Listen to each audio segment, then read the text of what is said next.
tout le monde, comment ça va? Bon allez, petite présentation de produit, donc cloche d'embrayage Prox, taille et masse, disponible sur le site fxmotors.fr.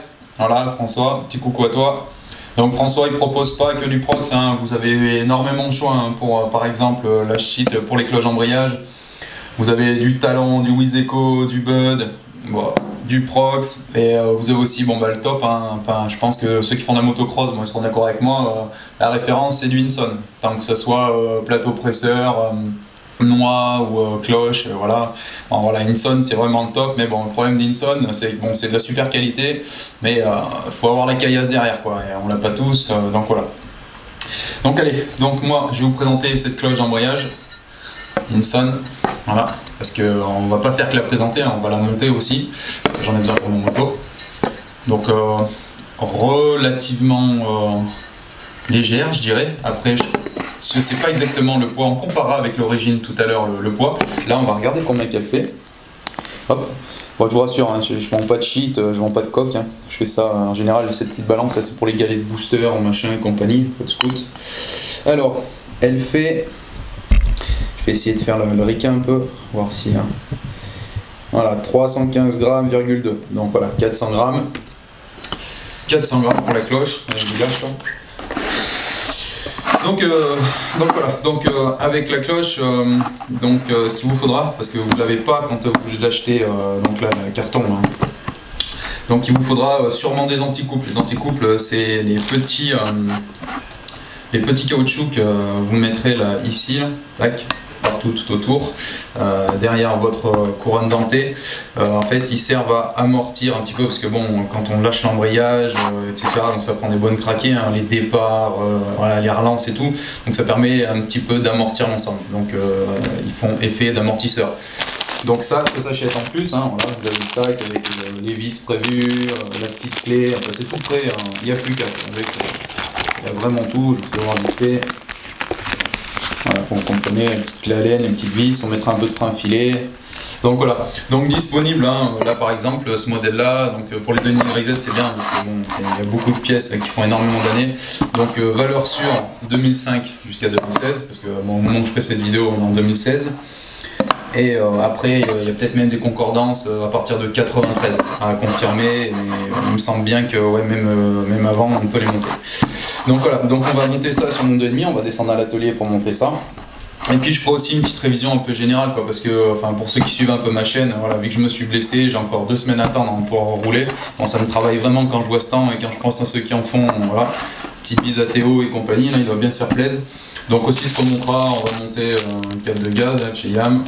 C'était temps de le changer parce que je l'ai pété et c'est vrai que ça m'est pas arrivé sur la rampe, sinon bon, ça se trouve les vidéos j'en aurais pas fait d'un moment et puis j'en aurais peut-être pas marché non plus avec les jambes cassées et compagnie. Et on va faire un petit peu une petite révision d'ensemble histoire que ce soit prêt pour quand ça va être bon. Voilà. Donc pourquoi j'ai mal, hein. Bon, pour ceux qui suivent pas, voilà, j'ai mal à cause de ça. Allez bim, on va descendre dans l'atelier, on va monter ça. Et puis voilà, je vous fais une grosse bise. Voilà, pour le concours aussi, tant que j'y suis, ouais, pour le concours, voilà, je vois que bon, ça bosse, hein, ça partage et tout, c'est bien, ça va sur Facebook, ça partage sur YouTube et tout, donc c'est bien de continuer là. Fin août là, on s'occupe de ça, voilà. Allez, c'est parti, on va à l'atelier, bravo. On est devant la machine, bon, Denis YZ, bon l'année on s'en fout un peu, mais si vous voulez savoir, donc c'est un 2012, donc de toute façon en 2005-2016 hein, c'est kiff, à part après la boîte à air, les plastiques pour les derniers modèles, machin, mais bon sinon moteur c'est le même délire. Donc ouais, je sais bien, ça fait dégueulasse, ça fait exprès. Donc moi normalement j'ai les écopes là, c'est coupé pour pouvoir attraper machin quand je fais du freestyle, parce que c'est souvent ce que je fais. Mais bon, des fois je bouge pour aller faire du motocross avec les potes, pour pas que les impuretés rentrent dans le filtre à air et que le moteur il en pâtisse, voilà. Bon enfin bref, c'est pas ça qui m'intéresse, ce qui m'intéresse, donc c'est les carters d'embrayage. Donc pour y accéder, pour avoir accès aux deux vis là d'en bas plus facilement, les autres c'est simple, mais pour avoir accès facilement, donc il faut enlever la pédale de frein. Donc au préalable on aura enlevé la petite goupille qu'il y a derrière, là sur l'axe de la tige de frein, là. Il y a, sur les 125 et 2,5, sur les autres je sais pas comment c'est foutu, sur les autres YAM, les YZF, mais bon sur les YZ 125 2,5 il y a la goupille. Donc on l'a enlevé, on défait la vis. Voilà, on défait le ressort de rappel. Voilà, si vous voulez vous pouvez le laisser, vous pouvez l'enlever, hein. Donc voilà, on a viré la pédale de frein, on peut la laisser pendre, c'est pas un problème. Donc on a accès directement au carter d'embrayage. Donc là il y a 2 solutions. La première, soit vous faites tourner le moteur, vous faites chauffer un peu la moto et vous vidangez le moteur complètement. Soit si c'est comme moi, par exemple moi ma vidange je l'ai faite il n'y a pas longtemps, l'huile elle est encore vraiment bonne.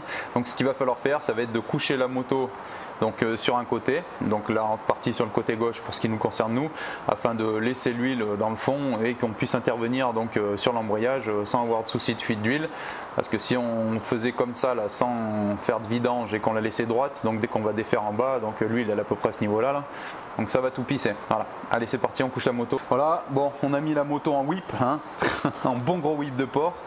Donc voilà, on va dévisser le carter. Donc voilà, tant que j'y suis, je fais encore de la pub pour mon pote François. Hein. Les clés en T, hein. Donc ça va de 8, 12, 14, je crois, si je dis pas de bêtises. Enfin, moi, depuis que je les ai, ça me change la vie, quoi. Voilà, dispo chez fxmotors.fr, toujours. J'en reparlerai tout le temps de lui. Bisous à toi, François. Donc voilà, allez, on défait. Clé YAM, hein, il y a un torique. C'est pas un joint papier, là, c'est un torique. Donc voilà, on voit bien que mon huile, hein, elle a encore bien de couleur, elle est propre. Donc voilà, hein, pour repérer les vis, hein, il y en a souvent des plus longues des fois que d'autres. Là moi c'est toutes les mêmes sauf elle. Donc on a accès voilà, au plateau presseur. Et ben la distantée et on défait.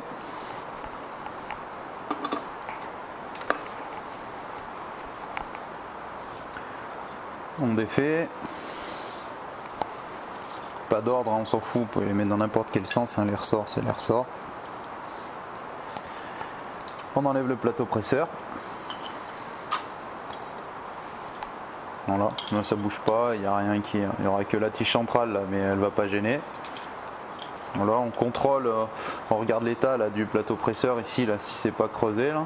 Moi je l'avais changé il y a pas longtemps donc c'est bon. On a accès aux 10 d'embrayage. Donc on tourne un peu. Là il y a les deux logements là pour les doigts là pour tout emmener d'un coup là. Je trouve ils ont bien géré. Donc allez, on prend tout. Encore deux. Les deux derniers. Donc moi pareil j'avais tout changé, donc si moi on va changer la cloche là c'est parce que j'avais tout fait sauf la cloche quoi. C'est pour ça que ça a mis le plus longtemps parce que vu que c'était le plus cher, voilà donc il a fallu que j'attende que j'y paye en plusieurs fois. Voilà c'est ça la raison. Donc moi mon embrayage il est neuf. Bon maintenant il va falloir qu'on enlève la noix. Là quand je disais que l'huile était neuve, voilà je vous mens pas, elle n'est pas noire. Elle est... Donc voilà il va falloir enlever la noix. Donc pour faire enlever la noix on va falloir faire sauter la rondelle frein. Donc la rondelle frein je la fais avec un petit chasse. Voilà donc là on en est là. Donc voilà on voit que la noix elle tourne avec l'écrou, donc il va falloir bloquer la noix, l'immobiliser afin de défaire l'écrou central. Deux solutions, soit vous avez le matos, donc je vous laisse deviner d'où c'est que ça vient, fxmotors.fr. Voilà donc une clé Tosc, hein, elle va bien, elle fait pour aussi les allumages de l'autre côté avec les tétons, je fais toutes les cloches d'embrayage avec, je m'en plains pas, franchement c'est vraiment du bon matos, etc. Donc voilà, la clé adéquate, ou sinon si vous n'avez pas trop de pognon et que c'est pas souvent que vous faites des embrayages, eh ben, il y a une solution assez simple.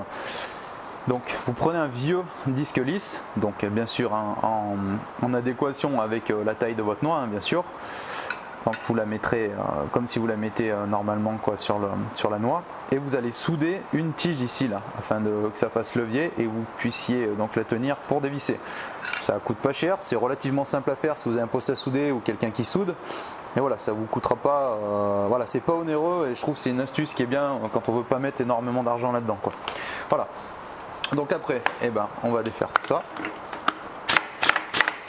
Désolé, le compresseur c'est mort. Voilà, donc hop, j'ai la clé. Donc l'écrou, la rondelle frein. Pareil, la rondelle frein, on regarde l'état, parce que si vous la repliez souvent, donc au bout d'un moment donné, ça va couper. Moi j'ai replié qu'une fois d'un côté, 2 fois de l'autre, donc ça peut faire encore un petit peu. Donc j'espère pas, pas bientôt, parce que voilà. Allez, on enlève la noix. Derrière la noix, il va y avoir une rondelle. Ouais, vraiment mon huile, voilà, comme je vous dis, elle est vraiment propre, elle n'est pas noire. Moi je l'avais faite vraiment il n'y a pas longtemps. Voilà. La rondelle. C'est un peu tout pareil, hein, les embrayages, hein, c'est tout le temps. Hein. J'ai les doigts qui glissent maintenant que c'est tout gras. C'est un peu tout pareil les rondelles et tout. Hein. Je veux dire, c'est sur quasiment toutes les motos en général, il y a la rondelle là entre, une grosse rondelle épaisse. Et voilà, on arrive à ce qui nous intéresse, notre cloche avec le gros central. On regarde derrière s'il n'y a rien. Voilà, il y aura le gros rouleau avec le petit entretoise quoi qui fait bague. Voilà, là on y est, c'est ça qui nous intéresse. Voilà pourquoi quand on couche la moto, hein, voilà, l'huile, je pense qu'on la voit là, voilà, elle est au fond et ça permet de qu'elle baigne et qu'on soit pas ennuyé. Voilà, c'est pour ça que je disais qu'il faut coucher la moto. Voilà, on y dégraisse un peu, hein, histoire de pouvoir bosser. Hein. C'est bon, l'huile de boîte de vitesse. C'est vraiment visqueux, quoi. C'est bien spécifique, qui est vraiment spécifique, quoi. Enfin, je parle pour les deux temps, hein, pas l'huile moteur 4 temps qui fait tout, mais l'huile de boîte de vitesse à 2 temps, c'est vraiment visqueux.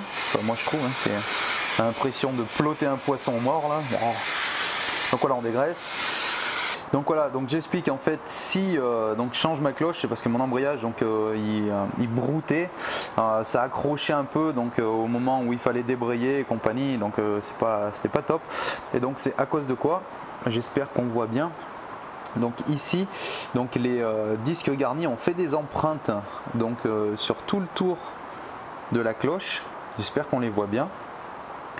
Voilà, donc en fait vous avez une possibilité un peu de le sauver, hein. Si c'est la première fois que vous le démontez, l'embrayage qui n'a jamais été démonté, et ben en mettant donc un petit coup de lime donc sur tout le tour là, des bords qui sont bosselés, donc vous pouvez le ramener un petit peu, mais vous ne pourrez pas faire ça à éternam, quoi. Vous pourrez le faire 1 ou 2 fois, voilà, et puis au bout d'un moment donné, voilà, vous allez dépasser les tolérances donc constructeur et bon ça ira plus, quoi. Faudra changer. Donc voilà, la petite astuce c'est de limer, juste la matière qui fait défaut et qui est en surplus afin de retrouver une surface lisse donc sur tout le tour. Voilà. Bon allez, maintenant donc ce qui nous intéresse là, ça va être de démonter la roue dentée. Donc cette roue dentée là, donc elle est sertie d'origine. Donc il va falloir qu'on fasse sauter donc les pions de sertissage. Donc voilà, donc les rivets, donc il va falloir qu'on les fasse sauter et on va les faire sauter donc en les meulant. Là il n'y a pas le choix et puis de toute façon on n'en a rien à faire. Bon par contre il va pas falloir trop faire les cochons, hein, en meulant, parce qu'on va se resservir là, de ce disque là, pour remonter donc l'autre cloche d'embrayage. Donc on va y aller tranquille. Bon c'est obligé que ça marque un petit peu, mais faut essayer de le toucher le moins possible.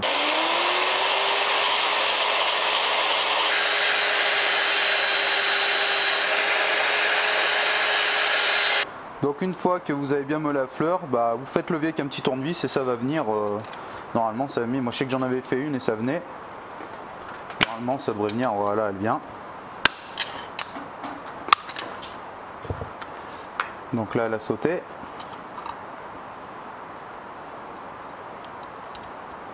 Voilà, donc ce que je parlais tout à l'heure, des amortisseurs de couple, hein, donc ils sont là.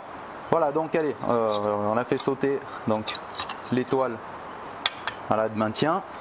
Donc on arrive ici. Donc moi je vais faire comme si jamais j'en avais ouvert quoi de ça. Et comme je dis tout le temps dans tous mes tutos, il faut être observateur. Donc déjà pour le sens de la couronne. Pour le sens de la couronne. Donc on regarde, il y a un creux là sur le bord des dents et au-dessus ça fait un déport qui est plus haut. Donc le déport le plus haut, donc il sera contre la cloche d'embrayage. Je bafouille. La cloche d'embrayage. Voilà. Donc on prend ça comme repère. Donc après, on regarde sur les amortisseurs de couple.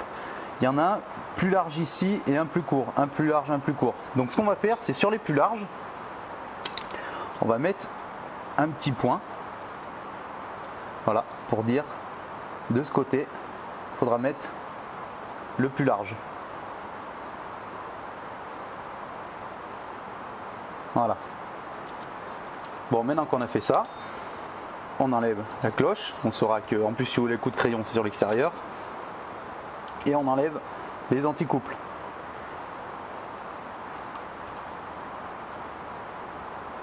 Moi, voilà, franchement, ils sont en bon état. Je pensais que ça allait être pire que ça, et non, ils sont encore en bon état. Donc on les enlève.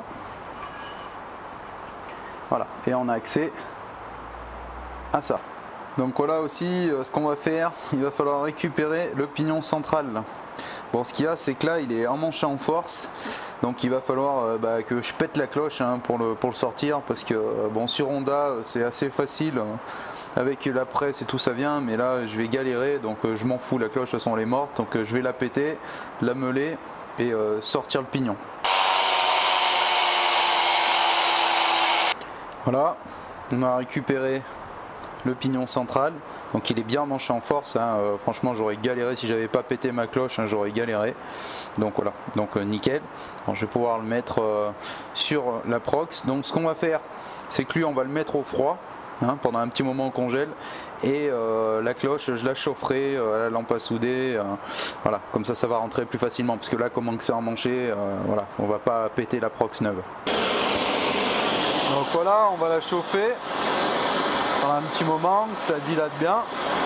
Je prendrai des gants hein, pour pas vous cramer.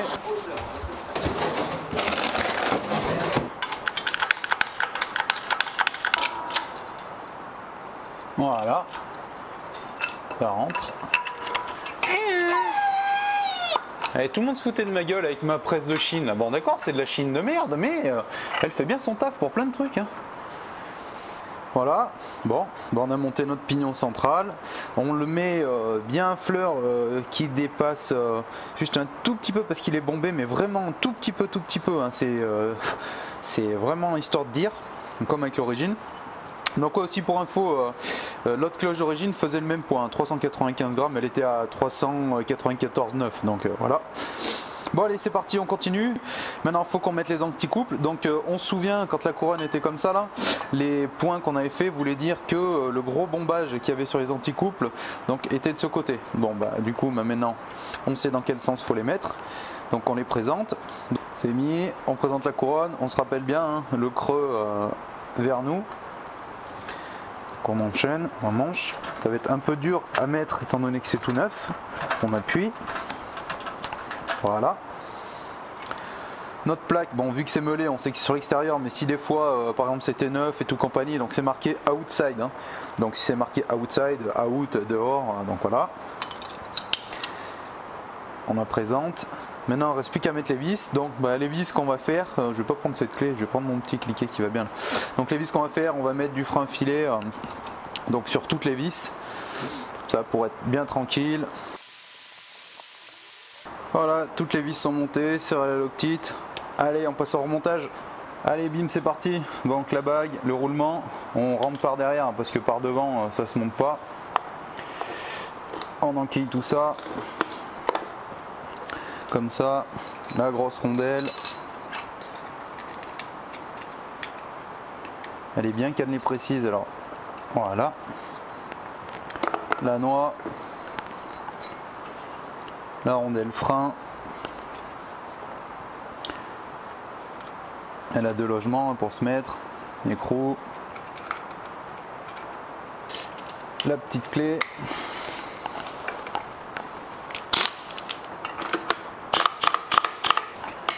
on replie la rondelle frein. Voilà, vous vérifiez bien avec votre ongle si des fois elle bouge pas, hein, que si des fois elle a trop travaillé qu'elle se coupe, voilà, si ça part dans le reste du moteur, bon, vous avez compris quoi, ça va faire de la crougne, pas bon quoi. Donc voilà, rondelle frein mise, maintenant on remet l'embrayage.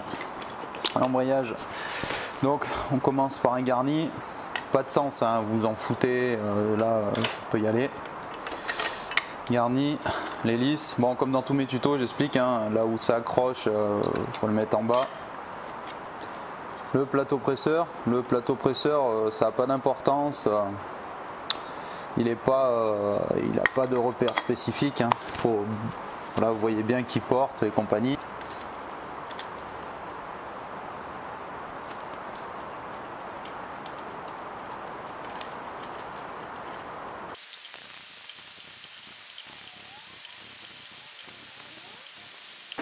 Bon, pour le serrage, hein, vous faites pas les charrons, hein, ça se serre à la main tranquille. Voilà, c'est des colonnes en alu, hein, la noix, donc faut pas faire les pores. Hein. Donc ce que vous faites un essai avec votre levier, tant que c'est pas remonté, vous voyez que ça travaille bien comme il faut.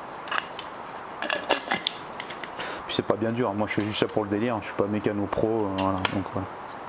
On va remettre notre pédale de frein, on remet le petit ressort de rappel en premier, hein. Ça évitera de galérer après.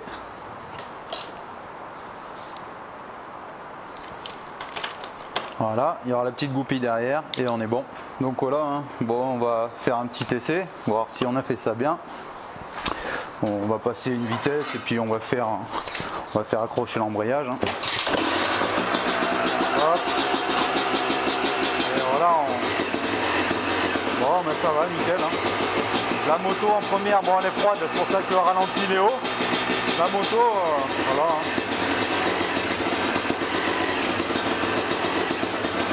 Voilà, nickel. Voilà, bon, allez. Tuto fini, j'espère que ça vous aura plu. Bon, après, si vous voulez rester avec moi, je vais faire la suite de la moto. Sinon, bah voilà, ouais, j'espère bien que ça vous a plu, que ça pourra vous aider. C'est le but de la vidéo. Donc voilà, partagez, et puis commentez, n'hésitez pas, etc. Donc voilà, bisous à vous, faites-vous pas mal, roulez bien. Et putain, vivement, j'en ai marre. Allez, ciao, ciao. Yep, bon, bah voilà, hein. Bon. Si vous continuez à regarder cette vidéo, hein.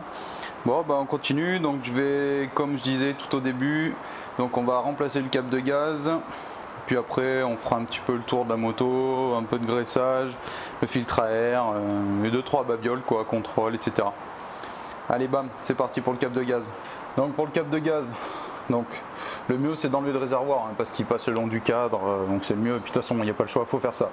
Donc on débranche la durite, je vais faire de chaque côté. Donc juste une vis de chaque côté pour les ouïes et la vis centrale là-bas pour le réservoir. Donc ça sera avec du 8 et du 10.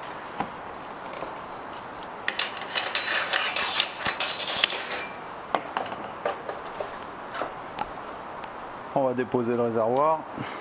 On dégoupille la graffe. Elle est un petit peu raide enlevée si en plus elle est neuve. Elle est un peu sale là, mais elle était neuve donc elle est un peu raide. Hop, on tire le total.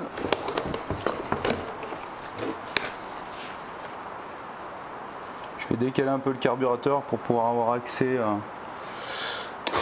au chapeau de carbu plus facilement.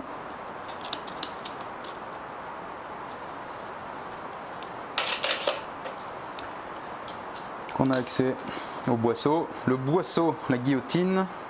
Donc on tend le ressort vers nous.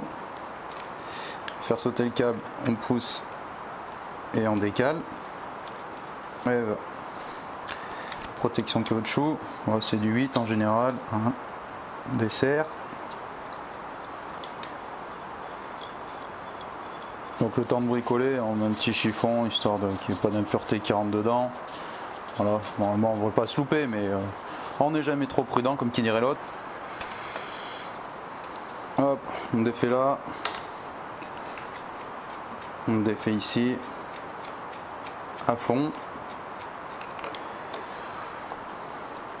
La roulette avec son petit logement. Allez, on va enlever le câble, on fait passer dans la fente, hop, on tire tout. Donc celui-là il était déjà commencé à être esquinté. Moi je vais dégraisser un peu la poignée, hein. Comme vous aurez remarqué, je fais bien le cochon avec le dégraissant parce que j'ai des bons prix, donc je m'en fous.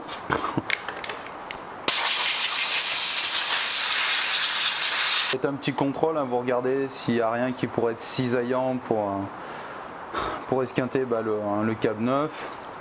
Donc je remets un petit coup de DD dedans, hein. Et voilà. Allez, câble neuf, on a dit à droite et devant le câble d'embrayage. On le fait passer, on a dit entre les deux. Ça passera sous le tampon qu'on a dit où il y avait un collier, un autre collier avec les deux. Et il vient en bas, voilà, comme ça. On le rentre dans la protection.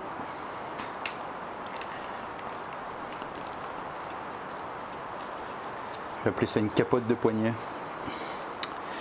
On va venir visser donc dans le corps de poignet. On vient mettre la roulette avec le petit pion de centrage. Voilà, on fait passer le câble dans la rainure. Voilà, on le met dedans.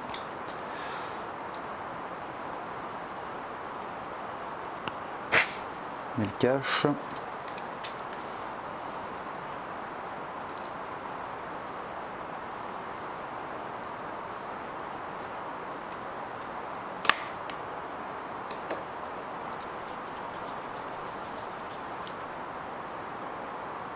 Doucement sur le serrage, hein, c'est du plastique, hein. Je vais faire les bourrins. On remet la capote. Voilà, donc on prend au bout du câble, je le cherche, il est là coquin, et on fait un essai, voir si ça sent bien, c'est bon. Le haut de chapeau de carburateur.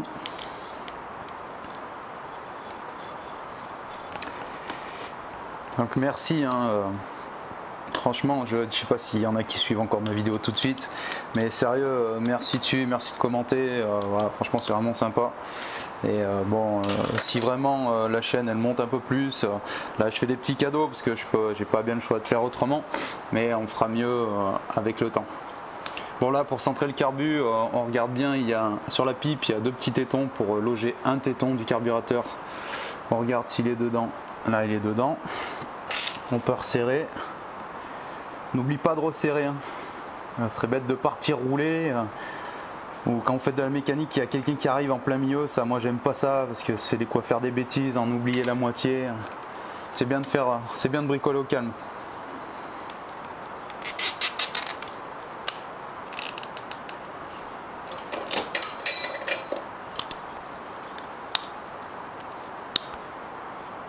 Le guide de câble, moi je vais serrer en haut et je vais juste m'occuper du réglage au niveau de la poignée. Donc moi au niveau de la poignée, je laisse un petit peu de garde, hein, toujours, histoire de, voilà, si des fois quand on est au freinage, qu'on tétanise ou quoi que ce soit, qu'il n'y ait pas de pour un souci de sécurité. Et puis je trouve que moi je préfère comme ça, c'est un confort personnel. Voilà, donc une fois qu'on est bon, eh ben il n'y a plus qu'à serrer. On récapitule, carbu c'est serré, en haut c'est serré, collier c'est serré, là-haut c'est serré, chapeau mis, le réglage est fait. Allez.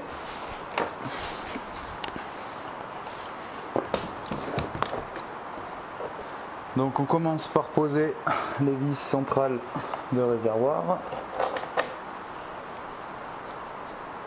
Donc on les approche d'abord avant de faire un serrage complet de chaque côté.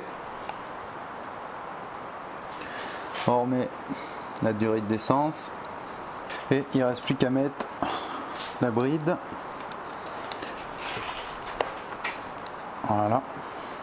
Voilà, bon, cap de gaz, c'est monté, impeccable.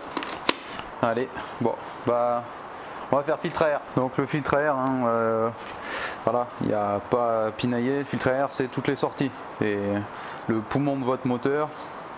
Donc voilà, donc si je vous fais courir en fumant une cigarette, ça va moins bien aller. Si je vous jette un seau de sable dans les poumons, ça ira encore moins. Bon, pour le moteur, c'est pareil. Pour éviter de le faire tousser, voilà, il lui faut un poumon propre. Donc là, on va le nettoyer. Voilà, moi j'ai un bon dégraissant qui va bien. Il est bien opérationnel. Bon, quand il est trop sale, je le fais pas dans l'évier, hein, pour pas trop polluer trop les eaux, quoi. Là, vu que je fais de la rampe, moi en ce moment, je fais pas de poussière, rien. Il est assez propre régulièrement, mais quand il est trop sale, trop poussiéreux, je vais dehors et je prends un produit un petit peu plus fort dans une bassine. Voilà. Petit séchage. Bon, alors aussi, tant qu'on y est là, on met un petit coup de lampe, on regarde dans le venturi s'il n'y a pas de merde ou truc comme ça. On essuie, enfin on contrôle quoi, que le carburateur avale rien, etc. Donc voilà, en général, hein, ceux qui font du motocross, moi je sais quand je faisais un petit peu de course et compagnie, mais je vais peut-être les rattaquer là bientôt, on va voir en fonction. Donc toujours 2-3 filtres d'avance, hein, même tout le temps. Moi j'en ai bien d'avance là-bas, là, c'est que celui-là, vu qu'il est pas trop sale et que je voulais vous faire voir comment je faisais. Donc voilà. Donc moi je prends, il y a plusieurs types, hein. Soit on prend de la bombe, hein, en spray, soit sinon vous lui faites faire un bain carrément avec les produits adaptés, quoi, avec de l'huile liquide. Ouais, mais je pense que maintenant le plus souvent les gens prennent le spray. C'est beaucoup plus pratique, ça permet pas trop salir. Ce que je conseille aussi, hein, si vous voulez, c'est de prendre des gants quand vous faites ça, parce que l'huile de la graisse de filtre, hein, c'est super pourri, ça tâche vraiment. Donc moi, ce que je fais là, c'est que par contre, je tartine bien sur le tour, bien comme il faut, histoire que ça colmate bien avec la boîte à air. Voilà, c'est un truc que je fais en plus moi. Moi j'ai toujours fait ça en fait sur mes motos et voilà. Allez, bim. C'est pas compliqué, hein. Il y a un téton, il faut le mettre dans le trou. Hein. Comme tout, il faut y mettre dans le trou. Voilà, parce que je disais, ça pourrit les doigts et tout. Mais limite, je crois que j'aime bien pourrir les mains. On aurait pu prendre des gants, en plus j'en ai, des petits gants nitrurés là, mais voilà.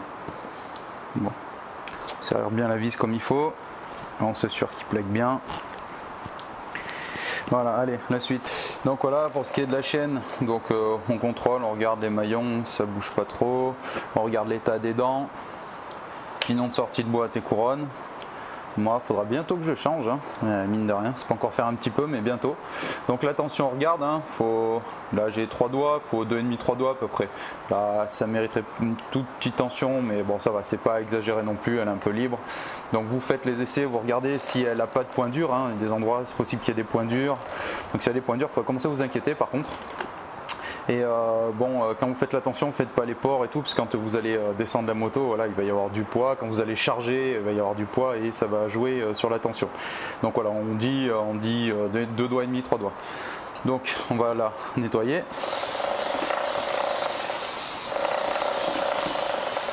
On souffle. Et quand elle est dégraissée clean, eh ben il n'y a plus qu'à la regraisser. Plus trop de bombes. Donc derrière on regarde les plaquettes, c'est bon, l'état d'usure du disque. Bon, bah, je vais graisser mon axe derrière de roue.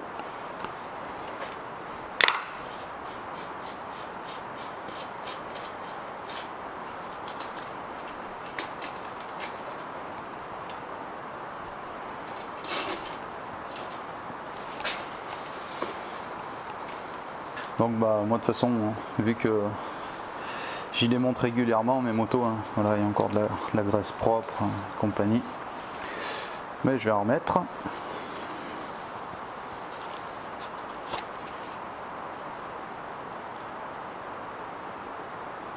Allez, on renquille.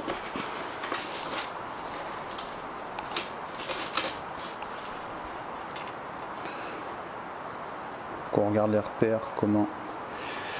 C'est super propre ça.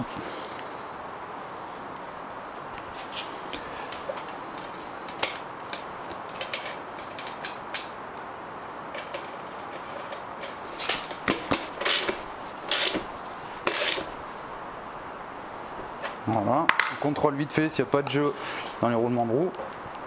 Bon, il n'y en a pas. Allez, on regarde devant, pareil, tu as des plaquettes, ça va, le disque, ça va. Allez, on va graisser aussi devant.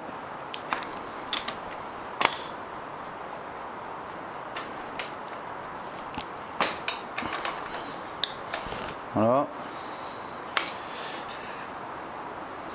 Pareil, hein, c'est comme l'axe de derrière, hein. Ça vous aura pas étonné, je pense. On renquille. Donc tant qu'on y est aussi, on regarde la tension des rayons, hein. Je ne l'ai pas fait derrière, mais je vais aller le faire. On regarde qu'ils n'ont pas de jeu, que ça bouge pas trop. Voilà. Et on regarde aussi roulement de roue.